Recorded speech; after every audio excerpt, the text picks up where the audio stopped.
Man, grab me like a controller and just throw me down the lane like you're a bowler. What's good, y'all? Soul here, and welcome back to my story mode. So I'm gonna be honest, we gotta move a little fast, cause there's a lot of responses here, so I don't wanna take up too much of your time. So, real quick plugs. This is in fact a response video. A couple of days ago, I put out a prompt asking you guys what your excitements and fears were in regards to Pokemon Legends CA. Y'all gave me a lot to respond to, so we're gonna get to all of that in just a second. Newcomers, you should probably know that in the description of all of my videos is the links to not only my Twitter and my Blue.Sky, but also the Discord.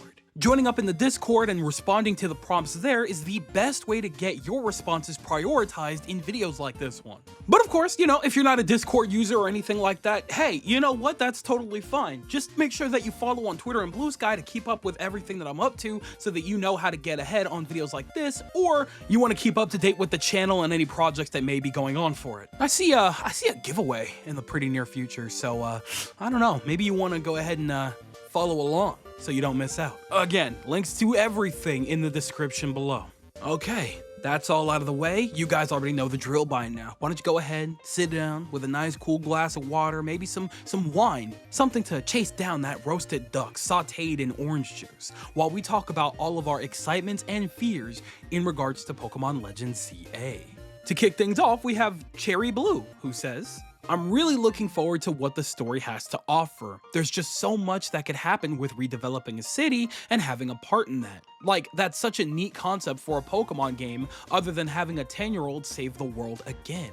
I do think the lack of information helps jog the imagination and curiosity of the community. And see, we're gonna talk about this soon. That's the beauty of the Legends titles now, right? This new, secondary mainline series that they've started that will hopefully continuously run alongside the mainline generational games for a time to come allows them to experiment with concepts that they've never been able to do because they're not really allowed to change up the formula for standard Pokemon games. Because this isn't just simply Generation 10 or a set of remakes or something.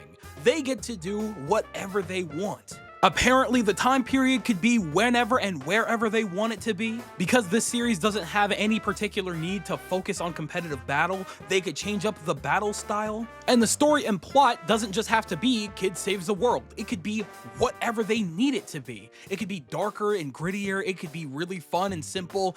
It could be anything. And that is awesome. I'm so glad that Legends allowed them this freedom. It's just as much of a playground for them to develop in as it is for us to play in. Simple as that. Next along, we have the homie Oni Boy, who says, personally, love action combat, but do see this lean will limit gameplay for people who have a harder time playing those kinds of games. Turn-based is easy for kids or even people with limited movement.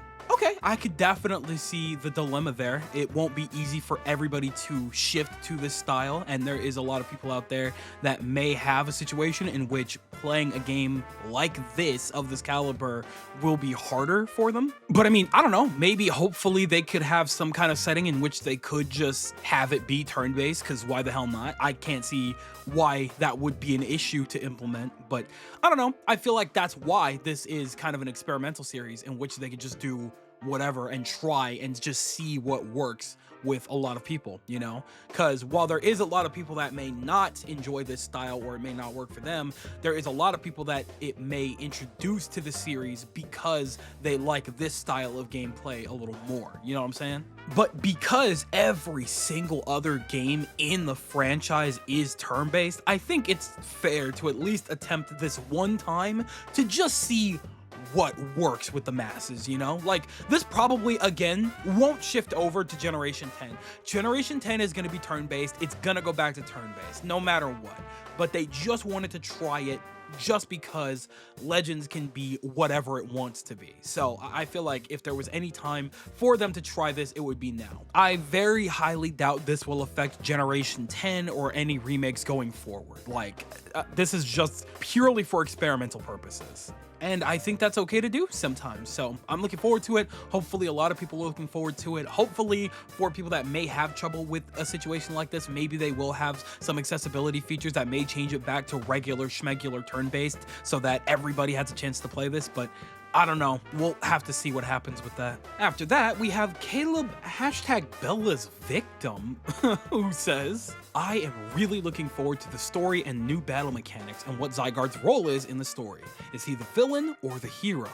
Who is Bella? And why are you her victim? What happened? I too am very much looking forward to all three of those things. If we're talking specifics and in order, number one is that battle system. Oh my god, do I love action RPGs, and I cannot wait to see what kind of insane strategies and battles we can get out of this playstyle, because I know for a fact I'm gonna be spending hella hours on this game solely for that battle style alone. I'm so excited for those mechanics. As far as the story goes, I'm looking forward to hearing whatever it is, but as of right now, I don't have a damn clue as to what it could even possibly be about.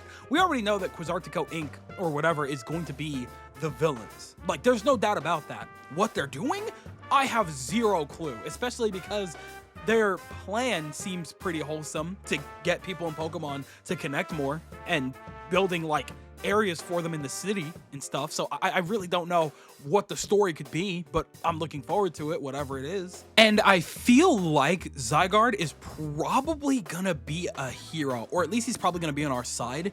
I feel like it's gonna be a Scarlet and Violet situation in which we have Zygarde with us to traverse the city with to get an idea of what it is. And that's probably going to be very heavily ingrained in the story. And while we're doing that, we saw that there are cells to collect all over the city.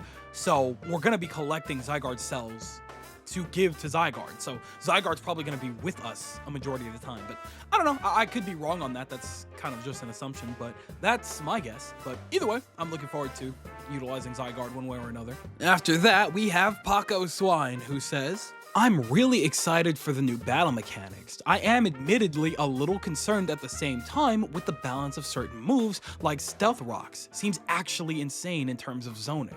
I really hope moves like that are restricted to certain degrees. Like, I hope if it stops the Pokemon the first time from attacking, it doesn't just continuously stop Pokemon from approaching. Pokemon like Machamp would probably be at a huge disadvantage against that move. But that's just it, isn't it? That's what kind of plays into the strategy of a game like this. Like, yeah, certain moves, especially physical moves, will probably be at a disadvantage against something like Stealth Rocks. However, that just means that there's probably other moves, like Shadow Ball or something, that could overspeed Stealth Rocks. I think I said this in one of my previous videos, but I'm under the impression that there's not really going to be that much of a semblance of balance because this game's not going to have a heavy focus on competitive or online battling whatsoever. Yeah, sure, Stealth Rocks may be a super busted move, but I don't think it's that big of a deal if we're just playing against the CPU 90% of our time. And of course, when you look at the gameplay, it's gonna have a cooldown. Like, there's gonna be situations in which Stealth Rocks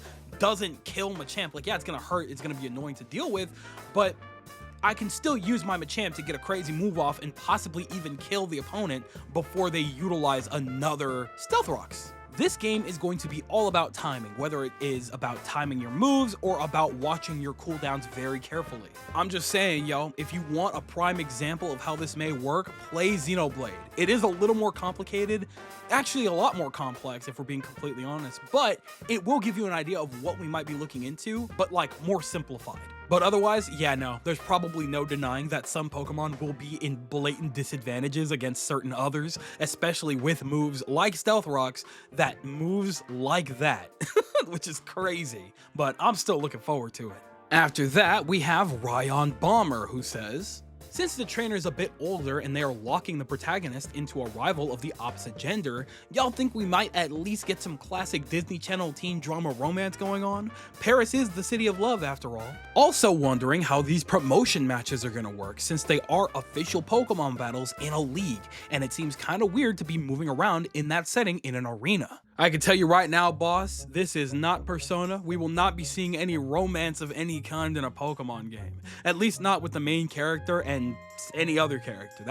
That one I'm for sure on. Disney Channel level drama is crazy though. What a pull. We talking like Wizards of Waverly Place type beat? I don't know. That would be kind of crazy.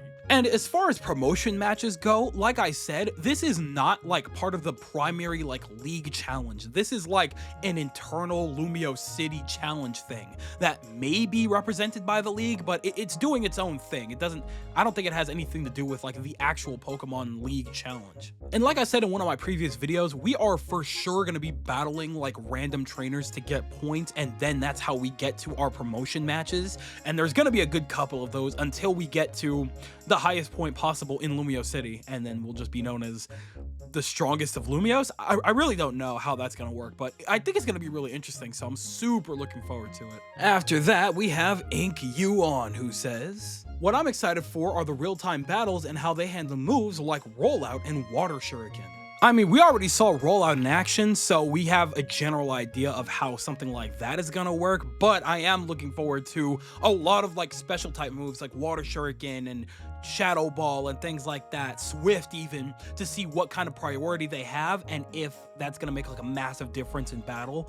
But I'm sure that there will be a situation in which physical attacks will get priority. Maybe we can, like, if we time it properly, we can like clash, or we can like destroy moves, you know what I'm saying? Like that Dragon Claw, right? I assume it's Dragon Claw from that Mega Evolved Charizard. Well, that looked deadly, bro. I just hope that the animations are of high quality as well, but I don't know. I mean, we'll have to see what happens with all that. Next up is Big Dog Crispy Boys, who says, I'm nervous that we're not getting ride Pokemon this time around. I get it, we're in a city rather than a sprawling wild area, but I loved getting to use Pokemon for flying, climbing, and traversing in Pokemon Legends Arceus. It doesn't even need to be as much as Arceus, but I'd still like to see some ride Pokemon. And I do not like the idea of using your Rotom phone as a method of traversal.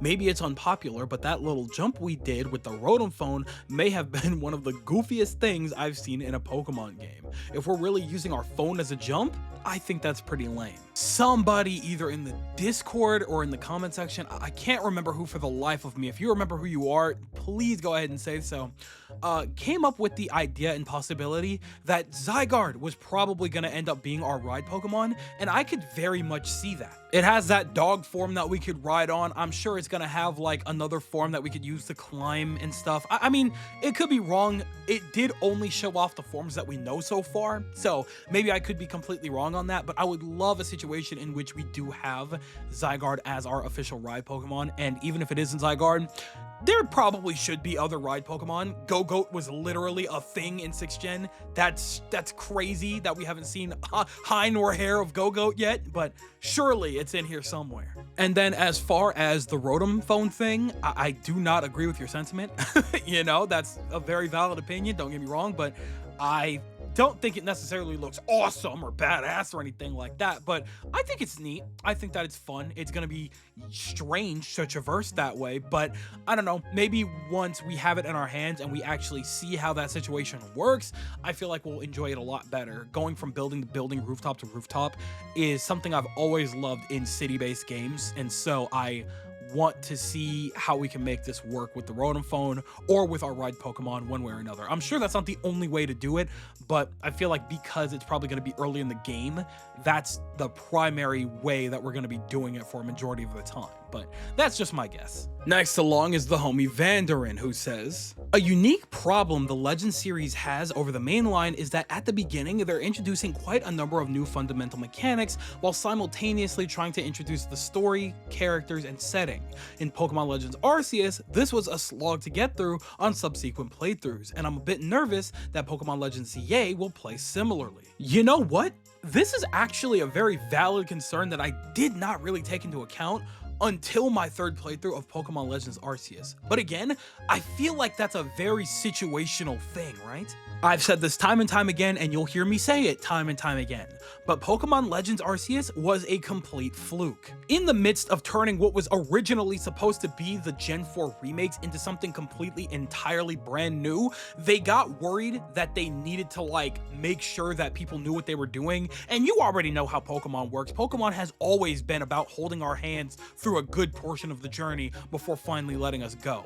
In Pokemon Legends Arceus, it was kind of scary on the developers' part because they weren't sure if they could trust that new players, especially like young kids, would truly understand what was going on because Legends Arceus was so different from the norm. Part of me does want to believe that they kind of learned from that situation because they were developing Pokemon Legends ZA with the intent of it being something very different, but justifiably so at the same time because it is something so different, and Game Freak is very well known for making sure that the game holds your hand a good majority of the time. The second and third playthrough might be kinda rough to get through, but it's really hard to say, so we're just gonna have to play it by ear. Devesta, what you got for us today, dog? Based on what I've seen, I'm just skeptical. It could be great, it could be trash. It all depends on how it turns out. I'll say it like I always say it. This is coming from somebody who very much enjoyed Pokemon Scarlet and Violet and Pokemon Legends Arceus for what they were. Even if they did have their problems, even if they did have major issues here and there, they were still fun games to me. As long as the game in of itself is fun enough to me, and in the case of Legends ZA, that looks to be the case, I will have a good time. It's really as simple as that, and they usually try their best to focus on the gameplay aspects more so than anything, so I really do hope that this game is a good time, and I do hope that it's not trash. Simple as that, but I don't know, I have faith that this one will be a good time. Next up is Sephi, who says, I personally would love a bunch of new clothes and hair customization, given that's the region that started it. That's very true. This could be, if they really wanted it to, a full circle moment where we have X and Y that started customization in mainline Pokemon games to Legends ZA, which allows us the biggest roster and arsenal of customization we have ever seen. From what we have seen so far, a lot of these characters seem to have some form of drip going on, and we love to see that. I hope that that translates very well into the shops in Lumio City. I have to imagine there's a lot of clothing shops, or at least I very much hope that there is. We're gonna talk more in detail about this very soon, but yes, I agree. I am very hopeful for the customization aspect. After that, we have Rookie, who says, I'm beyond excited for the new fighting system. It reminds me so much of the anime, and the fact we are moving with the Pokemon is just so perfect. Really adds to the immersion and the idea you are the trainer learning to fight with the Pokemon. The closer that the games get to the anime, the better the games are gonna feel. Does that make sense? Two of the best features that I've seen so far is the fact that we can beat a wild Pokemon and still capture them afterwards, and the fact that we are participating in active real-time battles now. This is probably the closest that the game has ever felt to the actual series, and I have legitimately, I don't think, ever been more excited. Still kind of strange that the trainer is also on the field. I just can't get behind that, but I don't know. We're gonna make it work, I'm sure. We'll see what happens. And lastly, to finally end off the Discord side of things, we have the homie True CVE, who says, I am scared that the game will be a disaster when it comes to the visuals compared to what it should be.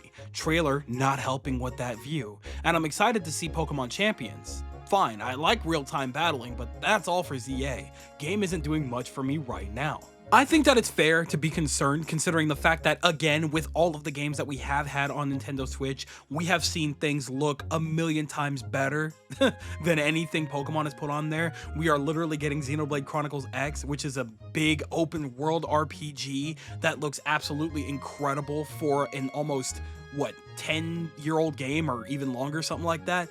It's crazy that Pokemon has yet to reach a standard like that. However, I personally do believe that it does look better than both Pokemon Scarlet and Violet and Pokemon Legends Arceus, and that in of itself, you know what? It's a better step than before, and that's all I can hope for. And, hopefully, maybe because it is early in the year, maybe they'll finally show off something in a couple of months or so that may change your mind on the game, although I highly doubt it at this point. So, who knows? It's hard to say, but hopefully things do look a little bit better for you closer to release time. Oh my goodness, that actually finally does it for the Discord side of things. We're not even halfway done. This one's gonna be a lengthy one, guys, so bear with me. Kicking things off on the YouTube side, we have Fantastic Esper, who says, haven't seen anyone mention it, but every time the trainer is battling at a higher level, 36 plus, their starter is not on their team. You're free to interpret that how you will, but to me it seems like they don't want us to see what the final Evo looks like. A fantastic observation and all, but here's the thing. My apologies, I've been playing way too much Marvel Rivals, but back on topic. This is kind of a given, right? They've been doing this with starters for forever now. So just like Pokemon Legends Arceus, if they're doing that with these starters, that probably means we have new regional forms to look forward to.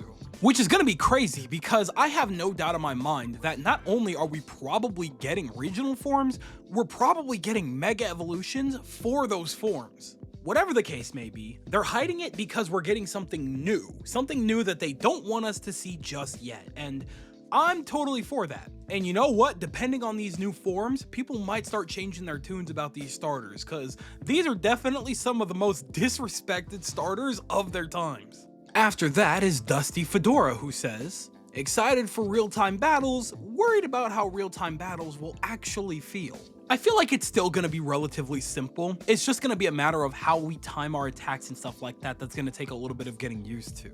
But other than that, I don't think it's gonna feel all that estranged from what we're used to. Next to that, we have Sunshin3325, who says, I'm honestly still nervous about the fact that it's only in one city, and a lot of the buildings don't look like they're able to be entered. Seems like spawns will be repetitive and not very much exploration available. Again, I completely understand the concern. We are coming off of a series that has had open areas and open zones and even open world at this point for the entirety of the series now. So to hear that the entirety of our journey is going to take place in one city, even if it is technically one of the biggest cities in the entire series, it's still kind of jarring to hear because it's hard for us to imagine how much they could actually possibly fit in there. Like I've said before, I've played games where the entirety of the game takes place in one city. It's just very weird to imagine that with an RPG of all things, but clearly they've found a way to make this work, so we'll see what happens, you know? And honestly, if they're smart, they'll make those buildings enterable, because again, now that it takes place in one big city, they have absolutely no excuse to detail the inside of those buildings, especially if we're going to be in Lumios, which has buildings that we've been inside of before. So I don't know, call me crazy, but I am really hoping that they did find a way to make this work. Next along here, we have the homie Luxray Blast, who says, I know I've brought it up multiple times, but my main worry is getting a hang of battles and remembering wild Pokemon don't immediately faint after running out of HP. I worry the move cooldown and Mega Evolution timer will be annoying. If I have a super effective move, I plan on using it without having to wait for a cooldown. I like consistency, and when that consistency is missing, I tend to get confused and figuratively hit myself in confusion. Let's hope it runs more consistently than Scarlet and Violet. I feel like we're overestimating how massive this changes. Like, yeah, real-time battles are definitely a big shift from what we're used to with Pokemon, but I promise you they're not changing it in a way that's gonna make it so complicated that it's unbearable to play. As somebody that actively plays a lot of action RPGs, I promise you that once you give it a couple of battles, you'll get the hang of it in absolutely no time, especially a simplified setup like Pokemon's. Again though, so we're clear, I very much understand the concern, especially when we've had turn-based battles with this game for our entire lives. So I get that it might seem a little on the scarier side, trust me. And also, yes, I too very much hope that it runs better than Scarlet and Violet. Next to that, we have Aquamarine326, who says, I'm worried we won't get to experience any of the legends from long before X and Y. I would like to see the war in more detail, or any of the times Zygarde has shown up in the past. You and me both, bro. For the entirety of 2024, I was running with the impression that Legends ZA was going to be about the legends of Kalos, the legends of AZ, and his time with the war and firing the weapon and yada yada yada. Like, I really did think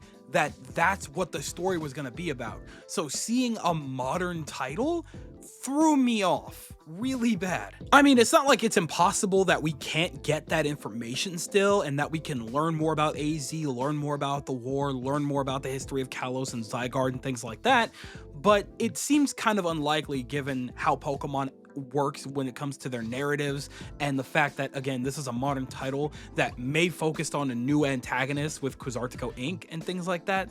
So I very much get that concern because I feel that way too. Next along, we have the Owl House, goated series by the way, who says, I hope that we can do cute little side quests for the hotel. Like, oh, you got a better bed now, you can sleep and skip to any time you want, or make the hotel bigger and get rewards from AZ.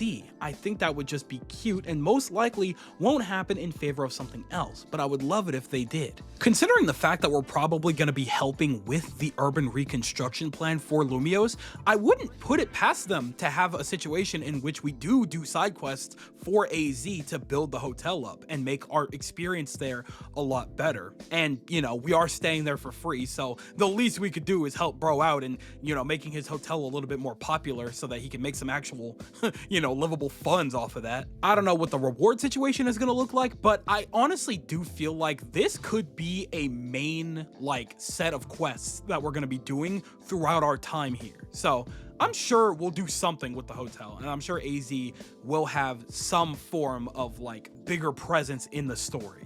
Next up, we have a big meaty one from Pokemama Mimi, who says, I fear mostly that we won't have in-depth characters again or questions answered. Since Scarlet and Violet and Arceus, we have just left things unanswered. I get leaving a lot of things open and for speculation, but now it just feels like they leave it all open so they can just throw anything in without worry, which kinda sucks. I'd rather have them retcon things later if they refuse to connect things. Like, I still don't understand Area Zero. Hopes are they're waiting for this game to explain things. Area Zero is the crater created by the ultimate weapon.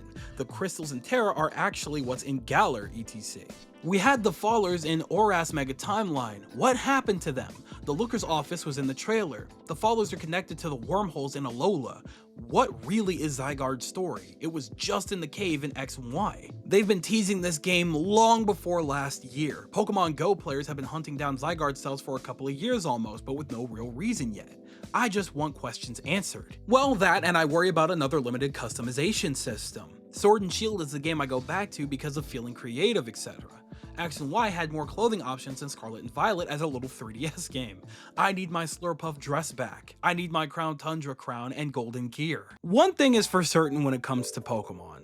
As long as the gameplay is relatively fun enough, they're not too concerned about much else, including the lore. I can't really get mad at them for leaving a lot of things kind of on the open-ended side because that means that they always have something to revisit when they make a game later down the line that may have something to do with that particular lore piece. I have zero doubt that we're going to get some questions answered when it comes to like the war and AZ and Zygarde with this game, but we're probably not going to get everything answered. And hey, you know what? Game is game. If they have us questioning and guessing for years on end what could possibly be happening with certain tidbits of lore, they have our investment, they have our attention, and they're doing their job.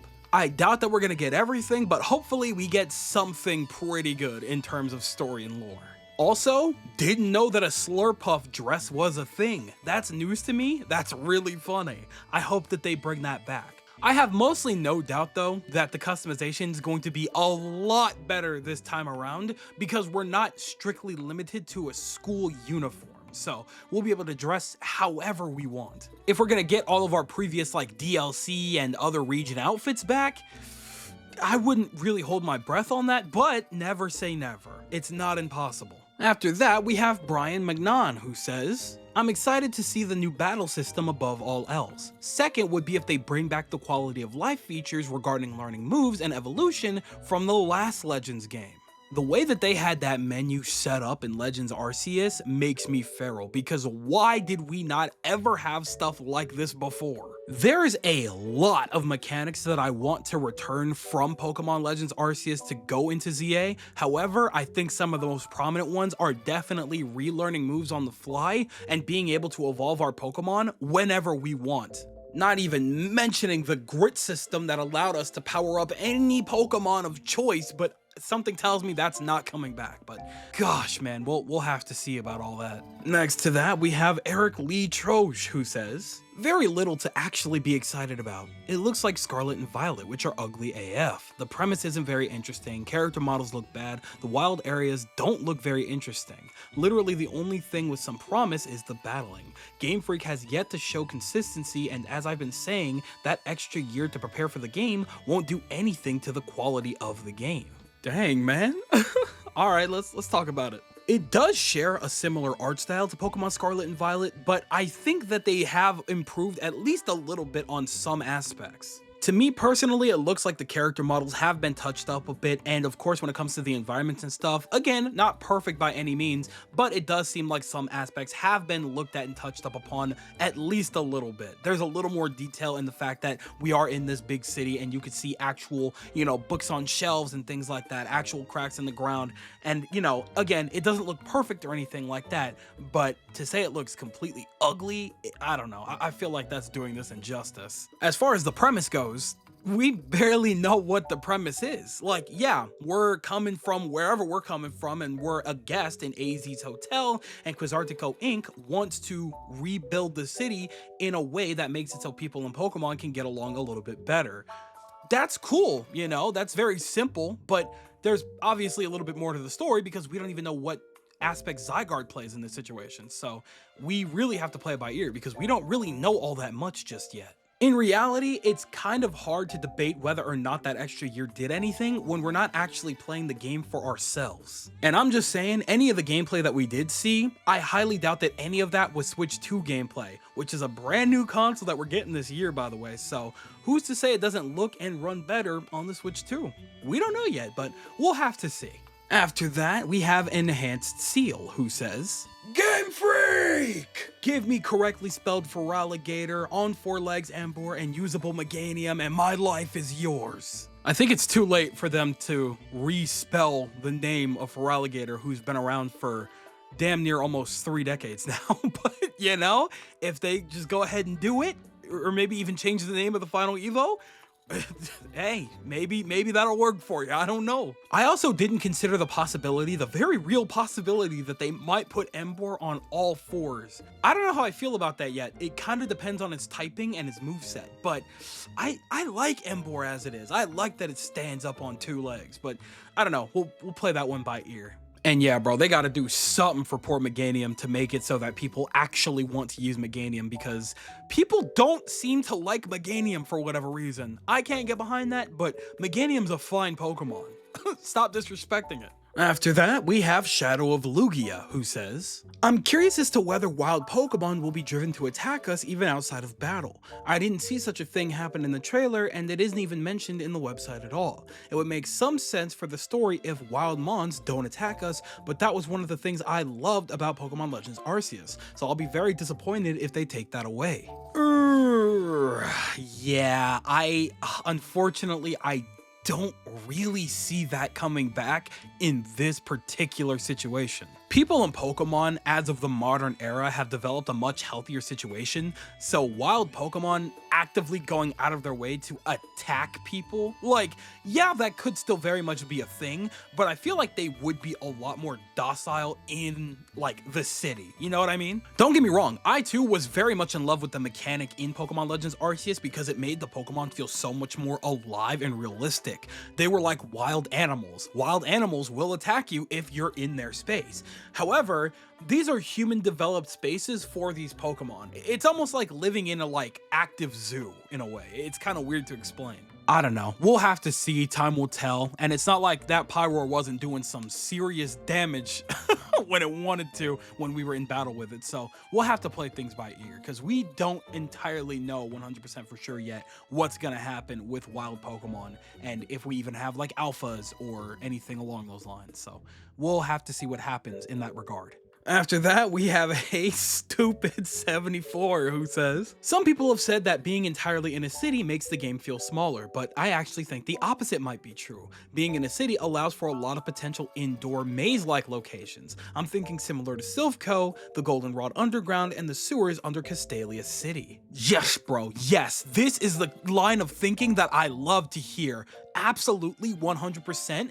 That's what I'm talking about, man. In one of the previous videos before we got the trailer, somebody mentioned the possibility of exploring something like the Paris catacombs, considering the fact that Kalos is supposed to be Paris-esque, or at least based on Paris. And I could definitely see a situation in which we have something along those lines, probably not as dark of a story, but something like the Paris catacombs that we can explore underground. But yeah, bro, this story could take us absolutely anywhere. We're gonna be inside a lot of different buildings. Hopefully we'll be underground. We'll be on maybe a boat on the water or something along those lines. I don't know. There's just so many different things that they can do. That's the big brain train of thought that I love to see. That's what I'm talking about, man. That's what I'm talking about. And lastly, because it's getting kind of late in the video and I have a lot to edit, we're gonna go ahead and give it to the homie we call Edmonds, who says, I absolutely cannot wait to try out that new battle system. Going real time is the thing I've wanted most from Pokemon, but I never thought they'd ever do it. I also really hope this is a mainstay for the Legends series. If we have Pokemon Champions coming up and the traditional new region games, I assume those will keep turn-based combat. But if they keep real-time combat in Legends, that will satisfy both turn-based and real-time fans, right? I'd love to see it come back refined in with each new entry. This too is one of my primary hopes when it comes to Pokemon Legends ZA. We have been begging for Game Freak Pokemon Company to start appealing and accommodating for their older fans a little bit more, to change things up significantly enough so that we also have something that isn't just the same stuff that we've been getting for ages, something that also appeals to an older audience. The Legends series just going ahead and doing its own thing, making characters older, telling new storylines in previous regions that we've explored before, and allowing it to utilize new combat systems, yeah, I'm gonna need that to be a mainstay thing. I want that to be a thing forever, because I love action-based games. I love RPGs that are in real time, and I cannot see myself getting tired of this ever. So yeah, me personally, I 100% agree. I want this to continue for the Legends series going forward. And with that, I think I've gotten everything I can right now. My goodness, guys. Thank you so much for the responses and the support on these last couple of videos. You guys mean literally everything to me. I'm so glad we got to do this. And don't worry if you feel like you didn't get a chance to put your comment in the limelight. We can absolutely do a part 2 of this, but we're probably going to be doing more general stuff along this line anyway, because we've still got hella time before we see anything else in regards to Legends ZA. So we'll probably be doing another one of these again very soon, so just keep an eye out and you'll definitely get your time to shine, I promise you. But like I said, I've given myself a hell of a task to edit right now, because this video is almost 40 minutes, so I've got a lot to edit here. But before we skedaddle on, I'm passing the mic over to you guys, and I want you guys to tell me everything that you guys are thinking now. Do you agree with a lot of what's been said here in terms of people's excitements and fears? Do you think that there's a lot of things that can be improved before we get our hands on Legends EA, and that people's excitements and fears are justified here, and that we'll just have to wait and see? Or are you completely disagreeing with most of what you've seen here? You think that Legends EA is a mess, you think that everybody's opinions are completely invalid, and that there's absolutely no saving this game whatsoever? Tell me everything that you guys are thinking in the comment section below, because you know for a fact that I'm always going to be down there with you guys. But with that, it does appear to be skedaddle o'clock, so I'm going to go ahead and do just that. I would like to thank you guys ever so much for watching. I truly do hope you enjoyed. Do me the greatest favor of dropping a like and a comment, and consider subscribing for more content just like this here. And with that, I'm gone. So thanks again, hope you enjoyed, and I'll be seeing you guys in the next video. Do me the greatest favor of taking good ass care, and I'll see you all next time. Bye!